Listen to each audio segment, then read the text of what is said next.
Hi, and welcome to Council Recap, where we take the content of City Council meetings and give you the breakdown. I'm Lauren McKay. Let's get started. There was one presentation on the docket this week. Council members heard from Dr. Albert Rizzo about the long-term effects of contracting COVID-19. He also broke down how the medical community is seeing more cases of what they call long haulers. Now, this is individuals who have contracted the virus several times and are still recovering from those symptoms.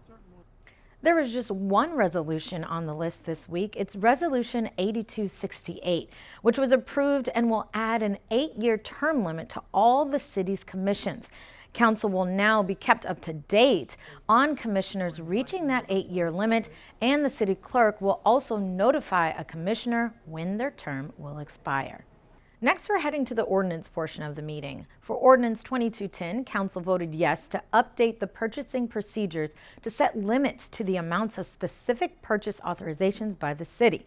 Now, this is all to help better supervise expenses in all city departments and act as a purchasing agent for all supplies and goods.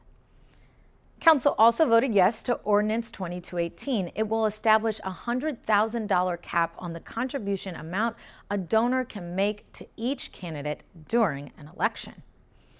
Ordinance 2219 also passed, adding a special type of license requirement for vendors interested in participating in the farmers market to reduce administrative burden on the city. In response to that, Ordinance 2220 had its first reading this week, seeking to expand the term farmers market. This ordinance hopes to add sale permits for arts and culture, clothing, antique items, and it will also allow live entertainment, while still excluding things like alcohol, auction items, swap meet materials, and others.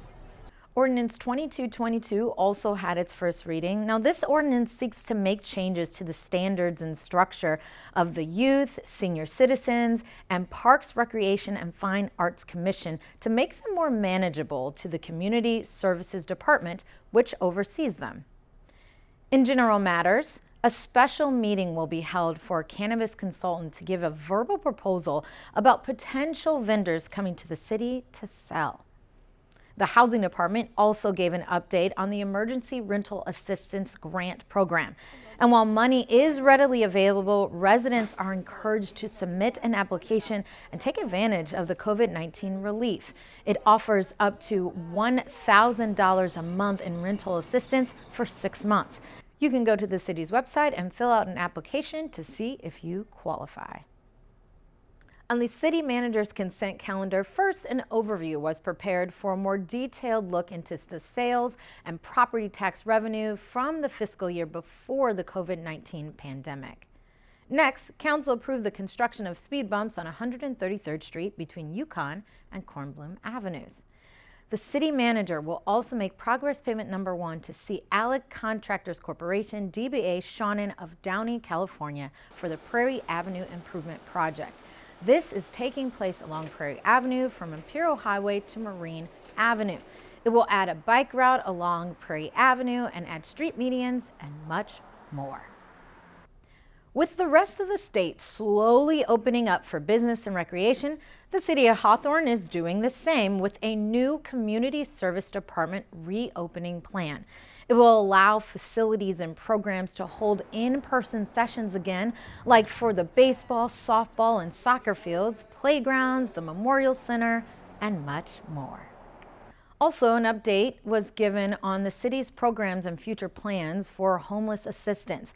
Meetings were held with Caltrans to come up with a plan for possible safe parking or pallet shelters. Caltrans has requested a site plan and proposal on the land they own. That site is at the northwest corner of the 105 Freeway and Hawthorne Boulevard intersections. Council received and filed the city's 2019 and 2020 fiscal audit report. Lastly, Council approved sending a letter to Senator Stephen Bradford opposing Senate Bill 556, which requires local governments to make space available on street light poles, traffic signals, utility poles, and support structure for the deployment of cell towers by telecommunication companies. The deadline for the letter is April 14th, 2021.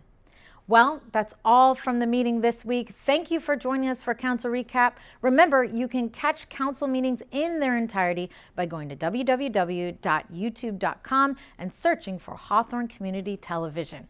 Stay safe, and we will see you next time.